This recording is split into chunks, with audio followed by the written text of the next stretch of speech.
Assalamualaikum warahmatullahi wabarakatuh. Perkenalkan, nama saya Selva Hidayati dan rekan-rekan teman saya bernama Husnul dan Ila. Di sini kami ingin menjelaskan tentang usaha kecil dan menengah.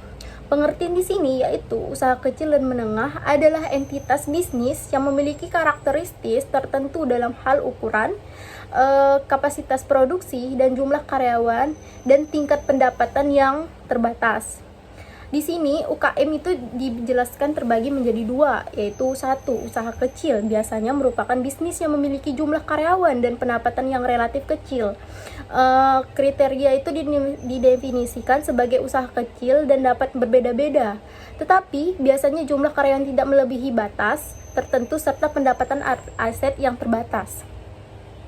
Yang kedua yaitu usaha menengah, biasanya memiliki ukuran yang lebih besar daripada ukuran usaha kecil, tetapi lebih kecil daripada perusahaan besar.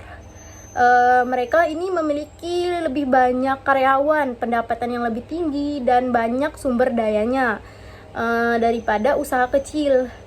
Tapi mereka itu masih beroperasi dalam skala yang lebih terbatas itu dibandingkan dengan perusahaan sebesar. Terus di Undang-Undang Nomor 2008 dijelaskan usaha kecil merupakan bisnis yang memiliki pendapatan dari 300 juta hingga 2,5 miliar setiap tahunnya. Usaha menengah itu merupakan pendapatan 2,5 miliar sampai 50 miliar setiap tahunnya. Jadi mereka itu bersaing dari usaha kecil itu memiliki pendapatan 300 juta sampai dengan 2,5 miliar. Nah, tergantung apa yang disaingi. Karyawan yang memiliki usaha menengah itu harus sekitar 30 hingga 100 orang pekerja. Ada nih kriteria usaha kecil dan menengah yang disebut dengan UKM.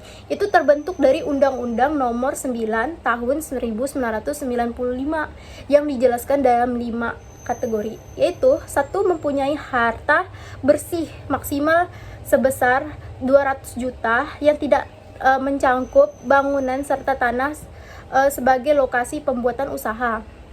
2. Mempunyai hasil pendapatan maksimal sebesar 1 miliar setiap tahunnya. 3.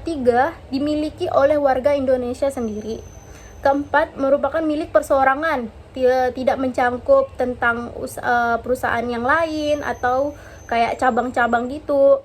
Nah, yang terakhir, kelima, usaha merupakan pemilik seseorangan, tidak mempunyai instansi hukum atau instansi lainnya yang setara dengan badan hukum atau terkait dengan koperasi lainnya. Selebihnya akan dijelaskan kepada teman-teman saya. C. Strategi umum usaha kecil dan menengah. Pengembangan terhadap sektor swasta merupakan hal yang tidak diragukan lagi, perlu untuk dilakukan. UKM memiliki peran penting dalam pengembangan usaha di Indonesia. UKM juga merupakan cikal bakal dari tumbuhnya usaha besar. Hampir semua usaha besar berawal dari UKM. Usaha kecil menengah atau yang disebut dengan UKM harus terus ditingkatkan dan aktif agar dapat maju dan bersaing dengan perusahaan besar. Jika tidak, UKM di Indonesia yang merupakan jantung perekonomian Indonesia tidak akan bisa maju dan berkembang. Suatu hal yang perlu diingat dalam pengembangan UKM adalah bahwa langkah ini tidak semata-mata merupakan langkah yang harus diambil oleh pemerintah dan hanya menjadi tanggung jawab pemerintah. Pilih UKM sendiri sebagai pihak yang dikembangkan dapat mengayunkan langkah bersama-sama dengan pemerintah. Selain pemerintah dan UKM, peran dari sektor perbankan juga sangat penting terkait dengan segala hal yang mengenai perdanaan, terutama dari sisi pemberian pinjaman atau penetapan kebijakan perbankan. Lebih jauh lagi, terkait dengan ketersediaan dana atau modal. Peran dari para investor, baik itu dari dalam maupun luar negeri, tidak dapat pula kita kesampingkan. Pemerintah pada intinya memiliki kewajiban untuk turut memecahkan 3 hal masalah klasik yang kerap kali menerpa UKM, yakni akses pasar, modal, dan teknologi yang selama ini merupakan pembicaraan di seminar atau konferensi. Secara keseluruhan, terdapat beberapa hal yang harus diperhatikan dalam melakukan pengembangan terhadap unit usaha UKM, antara lain kondisi kerja, promosi usaha baru, akses informasi, akses pembiayaan, akses pasar, peningkatan kualitas produk dan SDM, ketersediaan layanan pengembangan kluster, jaringan bisnis, dan kompetisi. D. Bidang-bidang usaha yang dikembangkan UKM. Terdapat A. Usaha manufaktur atau manufacturing business, yaitu usaha yang mengubah input dasar menjadi produk yang bisa dijual kepada konsumen. Kalau Anda bingung, contohnya itu seperti konveksi yang menghasilkan pakaian jadi atau pengajinan bambu yang menghasilkan mebel, hiasan rumah, souvenir, dan sebagainya. B. Usaha dagang atau merchandising business adalah usaha yang menjual produk kepada konsumen. Contohnya adalah pusat jajanan tradisional yang menjual segala macam jajanan tradisional, atau toko kelontong yang menjual semua kebutuhan sehari-hari. C. Usaha jasa atau yang disebut service business, yakni usaha yang menghasilkan jasa, bukan menghasilkan produk atau barang atau konsumen. Sebagai contoh adalah jasa pengiriman barang atau warung internet yang menyediakan alat dan layanan kepada konsumen agar mereka bisa browsing, searching, logging, atau yang lainnya. Daya dukung pengembangan UKM. Sejak lama, pemerintah sudah melakukan pembinaan terhadap usaha kecil, menengah, dan koperasi.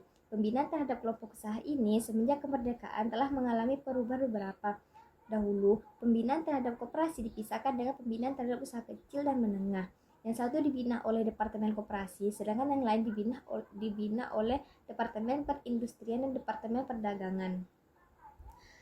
Setelah melalui perubahan beberapa kali, maka semenjak beberapa tahun terakhir pembinaan terhadap usaha kecil, menengah, dan koperasi dilakukan satu atap di bawah Departemen Koperasi, Pengusaha Kecil dan Menengah.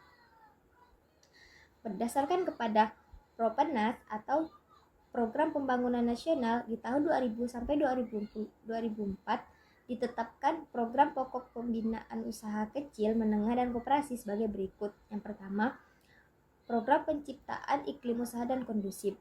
Program ini bertujuan untuk membuka kesempatan berusaha seluas-luasnya serta menjamin kepastian usaha dengan memperhatikan kaidah efisien ekonomi sebagai prasyarat untuk berkembangnya PKMK.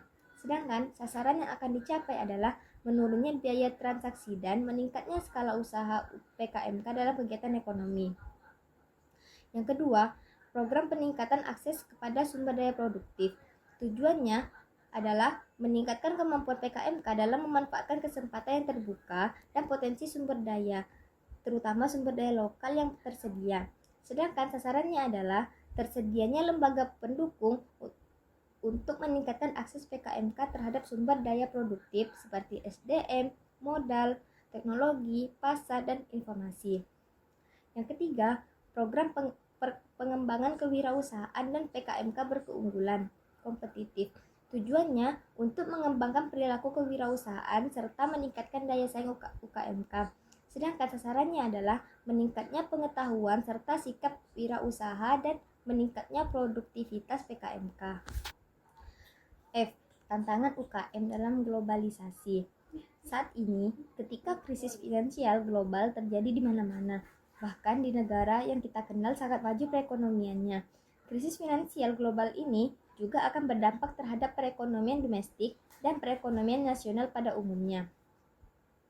Dampaknya bagi usaha mikro, kecil, dan menengah atau UKM, serta peran apa yang harus dilakukan mulai dibicarakan di mana-mana.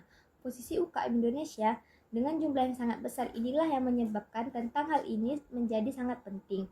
Bahkan, hal terkait dengan UKM, mulai dari keterlibatan jutaan sektor primer yang ada di dalamnya, penyerapan tenaga kerja dalam jumlah yang sangat banyak, hingga sisi-sisi strategis lainnya.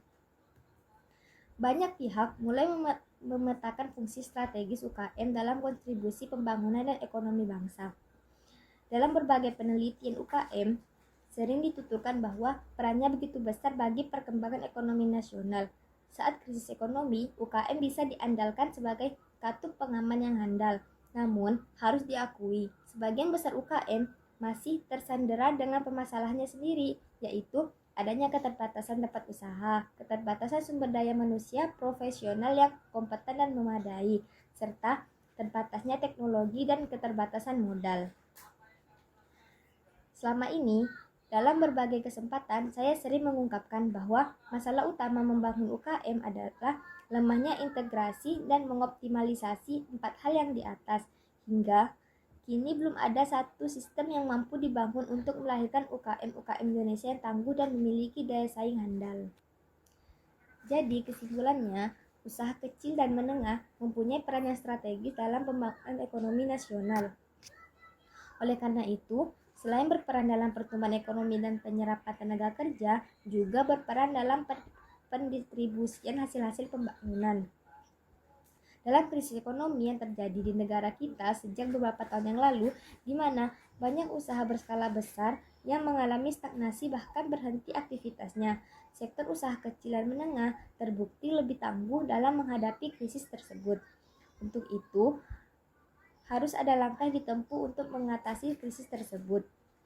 Oleh karena itu, usaha kecil menengah harus mendapat dukungan penuh oleh pemerintah agar usaha kecil menengah bisa lebih berkembang dan juga dapat membuka lapangan pekerjaan yang lebih besar lagi, dan juga dapat mengurangi jumlah pengangguran dan juga agar perekonomian lebih stabil dengan adanya sektor dari usaha kecil menengah.